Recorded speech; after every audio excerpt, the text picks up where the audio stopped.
All right, here we go. Jason Timpf, hoops tonight. We got a lot to talk about as the NBA playoffs start. All the odds provided by DraftKings Sportsbook, by the way, when we mention them. So I'm going to pick an upset. I'm going to go Houston Rockets over the Warriors. And I don't want to do confirmation bias or recency bias because I watched them struggle against Memphis and need an inbounds gaff by the Grizzlies to save it. But the Jonathan Kuminga piece is really a problem. So we've talked about this. It's a highly sophisticated offense. Veterans work. Iguodala, KD, Andrew Bogut. They work. Steph, Clay, Draymond. They work. You can be a quirky player like Draymond Green and still be a catalyst. What doesn't work is Wiseman, Jordan Poole, D'Angelo Russell, who's a bit squirrely when he was younger. And Kuminga's productive, but you can't put him on the floor with this unit. It's do not play. Coach's decision, and they're dying for length. I mean, I watched them last night. Zach Edey is a huge problem. They don't have any length. And here comes Houston. They defend the three. Thompson gave Steph fits last time they played. Length. Now, Kerr's the best coach. Curry's the best player. I am not denying that. And if the games are close, Jason, you'll take the Warriors. Their clutch points are great. They're going to win these 1-point games. Like last night's just a great example of how the Warriors can manipulate the clock, possessions, and get better defensively when they have to. I don't like this matchup. I was looking at the odds. I don't like this matchup for the Warriors. Right now, the Rockets are plus 165. Again, odds provided by DraftKings. I'm calling the upset. You think I'm crazy? Size, lack of depth, Curry dependent. What say you? I don't want to say you're crazy. I think this is, let's just put it this way. I think that a defensive-minded Rockets team is more capable of beating Golden State than, say, a defensive-minded Magic team is capable of beating Boston. That said, I think that the other side of the floor is where it's going to become a problem. I have no doubts that Houston is going to cause problems for Golden State's offense. In their last 4 games, they've held them to 105 or fewer in all 4 of them. They've held them below 100 3 times. Yep. They have a bunch of different things that they do that bother them. They put Alperen Şengün on Moses Moody, which is really smart because it allows them to put all of their 3 best perimeter defenders on Draymond, Jimmy, and Steph and just switch any action that involves those 3. Amen Thompson is one of the most gifted athletes in terms of foot speed in the league. He may be the best athlete in the series. Yeah, absolutely. And the Rockets have a zone look that worked really well against the Warriors a couple weeks ago.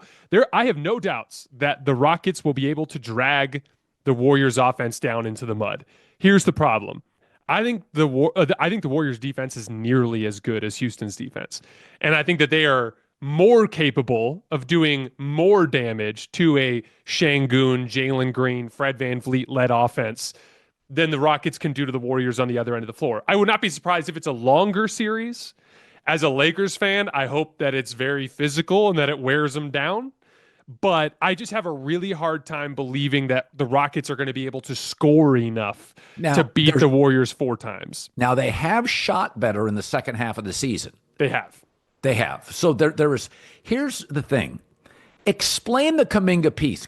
So listen, I was told this years ago by an NFL executive. He says, be very careful about the last 20 games of the season. You're going to see teams with winning streaks. Half the league's tanking and half the league is resting starters for the playoffs. So the Clippers go on this great last 15 games, and the Warriors have that energy when Jimmy Butler arrives, and they're playing bad teams, and they're just rolling people, and you're like, oh my God. And I fell for it.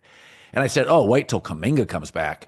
It was about 3 games with Kuminga in this group, and Steve Kerr's like, yeah, why doesn't it work with him? Because I could argue he's exactly what they need against Houston. Size, athletic ability, length. They looked small last night against Memphis. Yeah, right when the Jimmy trade went down, one of my initial takeaways was this is the end of Jonathan Kuminga in his time with the Golden State Warriors in terms of just him being a meaningful contributor to this team. The thing is they were banking on Jonathan Kuminga becoming that player for the Warriors, of becoming the Jimmy Butler type of player for the Warriors, the big forward that they could put next to Draymond that would be the scoring pop alongside the starters. As soon as they got Jimmy, they no longer had a role for him anymore. You want to know why Kerr went with Guy Santos last night? It's because Guy Santos plays the same position, but he can count on Guy to not do anything stupid, to just play super hard, to grab every rebound he can get, and to take a wide open catch and shoot three. Jonathan Kuminga's upside is on the ball. If you clear the side for him and you let him go one-on-one facing up 18 feet from the basket, he has a lot of potential in the long term to be very good at that. But he's not good enough at it now to take reps away from Steph and away from Jimmy. And so all they need from him is to play defense, to knock down wide open catch and shoot threes, and to play in their read and react in the half court. And he's not very good at any of those three things. And so it just is kind of like a death sentence in that regard for his role here. And I do think that it's probably in the best interest of everybody involved after the season is over to look to move on from Kuminga. That said, you made a very interesting point specifically about this matchup. I understood the case for the DNPs with Kuminga for the last couple games. Super important games. You need higher floor, lower ceiling. Like, you need fewer mistakes. Yes. You couldn't take a risk with mistakes in those games. So I understood that case. Specifically for this matchup with Houston, they are so big and so athletic that I think it could be a Jimmy Butler and Jonathan Kuminga type of series. I think the two of them and their athletic advantages could be something they have to lean on a lot, especially if the perimeter defense of Houston wears Steph down over the course of the series. So if I was Kerr, I would definitely give Kuminga some burn here in the first couple games of this series just to see what he's got. Now, if he's terrible, bail on him, go back to your rotation that you used in the last couple of games. But I think he's an asset as an athlete that you can't afford to keep in your back pocket for a series like this. And the Rockets are, first of all, they defend the three. They got the best athlete in the series, and they rebound really well. They're going to get if Kuminga doesn't play a lot, they're going to get second. They're going to get a lot of offensive rebound. They're going to win offensive rebounding throughout this series. Yes. Looney's going to play a lot. You're going to have to play him.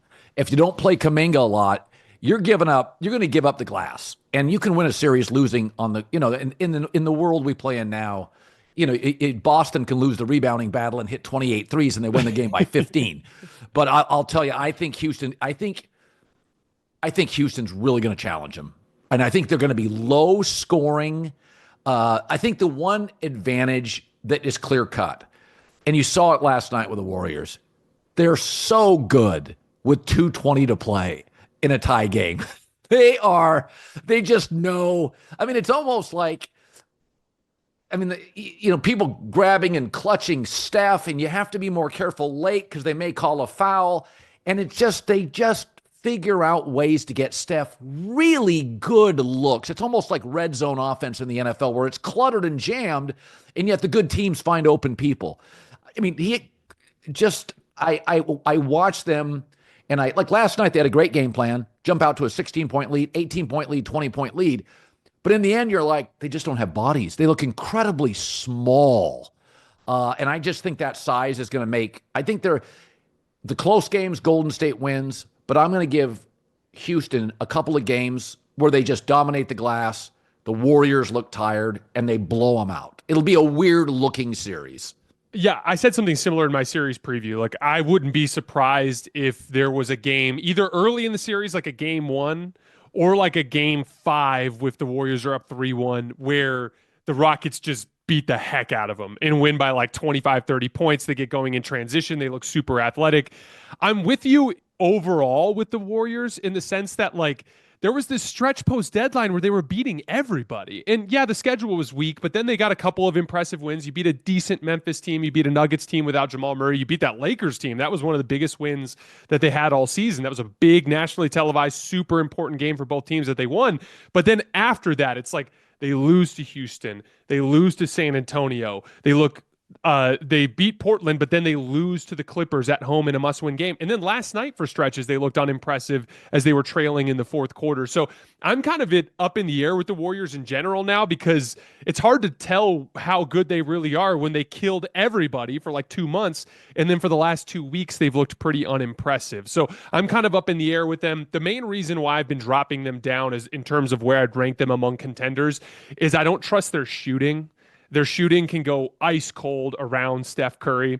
And then, as you mentioned, they're a little bit vulnerable to size and physicality, which I think can cause some problems for them. I view them as a little bit more of a flawed contender now than I did 2 weeks ago. Sorry to interrupt this great video, but please remember to like and subscribe. Thank you. Now back to the video. All right, one final thing. I was talking to Chris Broussard about this today. So if you look at the point differential, I think the OKC Thunder set an NBA record historically for point differential at the end of the season. They ran a lot of teams out of the gym. So they have the advantage of they got a dominant score. So they always know at the end of a clock, they always know who to go to. They've got size, they got depth, they're well coached. And because they don't have a trophy yet, they play their ass off. This is a team that wants home court advantage. They're young enough where they know if there is any disadvantage in the playoffs, it's young guys playing road games at the Chase Center, at Crypto. Like that. That's when they play a veteran team on the road. That's where things get dicey. You don't get those calls. Role players in the playoffs don't play well on the road. They're often very good at home. So they want home court advantage. So part of me thinks, okay, they're a little overvalued as a team because they really remember the Derrick Rose Bulls teams. Those teams played so hard. They wanted home court advantage. They were young. Boston's like sometimes plays better on the road than at home. It doesn't really matter for them. I look at OKC and I think, okay, if you take the regular season, they should sort of roll through this. But I watched them about 6 times this year in a big game when they played, the Lakers or the Celtics or the Cavs Or the Bucks. And you're like, when everybody brings the energy, I don't think they're sweeping series. I think they'll struggle a little bit on the road. I mean, they can get really SGA reliant. I mean, he is, and also I don't think he'll quite get the whistle. We've seen this with Harden. We saw it with Karl Malone. I mean, they're not getting bounced early. But I think it'll look a little different in the postseason. I agree. I think they'll kick the shit out of whoever gets the 8 seed, like Sacramento or Memphis or whatever. Like those teams, I think they'll deal with. Memphis has been turning down for a long time. There's actually a long conversation we could have on another day about how Memphis should probably totally reconsider who they build their team around because it just doesn't look even remotely good enough. But Sacramento doesn't have the horses defensively. Dallas, because of the injury to Kyrie Irving, doesn't have the ball handling. They're going to beat whoever they get in that first round series. But from there, it's like they're going to get either that awesome Clippers team or Nikola Jokic. And then on the other side of the bracket, they're going to get most likely either the Lakers or the Warriors waiting for them on the other side there. And the Warriors have beat the Thunder this year. The Lakers have beat the Thunder this year. Yep, I watched it. They have their advantages in that matchup. As a matter of fact, I'd probably pick the Lakers to beat them if they ran into them in a series. And so it's one of those things where I think I look back to several of these big games, and the same thing has happened in every single one of them, which is all of the younger stars. And Chet is going to be a perennial All-NBA guy. Really good player. J-Dub is going to be a perennial All-Star. I'm a huge believer in that roster in the big picture, but those are some young dudes, Colin. And there is something to be said about basketball aura, and you end up on a court with a bunch of guys who are more comfortable and more confident and more experienced than you. And let's say the Thunder make it to the finals. Let's say they get to the finals and they run into Boston. How many times in NBA history? It just happened to Boston in 2022. You end up there and it's like all of a sudden Tatum is just like scared and not playing anything like he normally does. And they're just succumbing to the aura of the Warriors over the course of that series. Even the all-time greats, Colin, Steph was pretty rough in his first NBA Finals. LeBron was brutal in his first NBA Finals. It is totally normal when you get to that stage to be like, whoa, this is different. There's way more media. The games feel weird. It's just a very different type of vibe. And so I think my concern is that they have two reliable things. I think their defense is reliable, and I think Shea is reliable. But I do think there's absolutely a great deal of variance in their supporting offensive talent. And if you have that kind of variance, you absolutely can lose to the Clippers. You absolutely can lose to the Nuggets. You absolutely can lose to the Lakers or Warriors. Well, I mean, we saw it in college basketball. I didn't pick Duke to win it. Why? Too many young players. You get into these close games. You get into against more physical teams, and like if you've never made a long playoff run and you're really talented, You can't believe how freaking physical the conference finals gets. I mean, it is noticeable, Jason. The referees change the way they officiate for the conference finals. I mean, they swallow the whistle. And you'll notice it a little bit early in the playoffs, but a lot of times, I can remember that OKC team that had Harden and Westbrook and Kevin Durant. They were really good.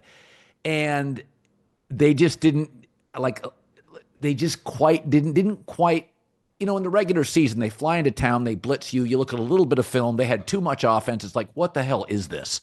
And everybody just kind of, at that point, we didn't know exactly what Harden was going to be. I think they're going to find out in the conference final. By the second series, they're going to find out on the road. It's a totally different sport. NBA history tells us that teams like this Thunder team usually win like next year or the year after. Cleveland 2 years ago we thought was ready. Mm-hmm.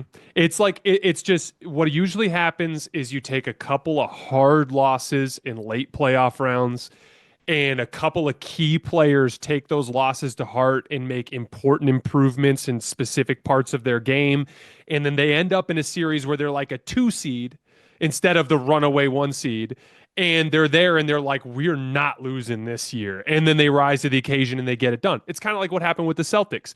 You have the disappointment of what happened in 2022. Then it gets even worse in the conference finals next year. And it's like, whoa, Jalen Brown like really needs to improve as a ball handler. And then all of it just comes together in 2024. All of a sudden, Jalen Brown's winning finals MVP. Like it usually is incremental, not immediate when it comes to the success of these younger teams. And yeah, they'll have breakthroughs. They might upset somebody. I wouldn't be surprised if the Thunder made it to the finals this year. Yeah. As a matter of fact, I still think they should be favored to win the West. But it's just, I have a really hard time believing that if they made it to the finals, they would be the more comfortable and more confident team against Boston. And I still think Boston has more talent than them. So I just would have a really hard time picking against them. Yeah, I think the Celtics are, I think if you look at the history of the NBA, because aesthetics matter so much, that we love the Shaq Kobe dynasty, the Michael dynasty, the KD dynasty. We didn't love the Spurs dynasty, and it was as good as any of them because it wasn't as much fun. And I think because Boston doesn't have a ton of personality, Joe Mazzulla is very quiet, very Christian, very much about team and defense. He's a wonderful coach. No flash from the coach. Tatum can say he wants to be the face of the league, but he just doesn't have that aura. Jalen Brown's probably the voice of the locker room, but he's almost like academic, and he feels sort of almost respectful when he speaks with confidence, right? Porzingis isn't that guy. Drew Holiday is one of the league's most respected players. There's not a lot of it's not a dynamic team. I think Boston's really good. And I think that's San Antonio. You had Manu's the best 6th man ever. Duncan's one of the 10 best players ever. Tony Parker was an MVP. They had excellent Bruce Bowen, all sorts of different players that came in and played great roles. Popovich is a top 5 coach. We never mentioned them because aesthetically it just wasn't that much fun. I went to 10 Spurs games because I was in Portland at the time. I went to 10 of their games, the Spurs games when they were in the dynasty. Jesus, it was so clinical. It was a great surgeon walking in, winning 101-93, and it was like, did they break a sweat? It was just, every game looked the exact same. And now Boston has variation because of their three-point shooting. They have nights when they're just unbelievable and nights when they miss 42 threes. So there's great variables on how they play. I think they have 9 guys, 10 guys who can handle the ball, pass, and shoot a 3. The only thing I'll say about Boston that's concerning me just a tiny bit, and it's just something we should keep on our radar, Colin, because we could be having a very different conversation in a week or two. Jalen Brown got a pain-relieving injection in his knee. I'm not sure if you saw that.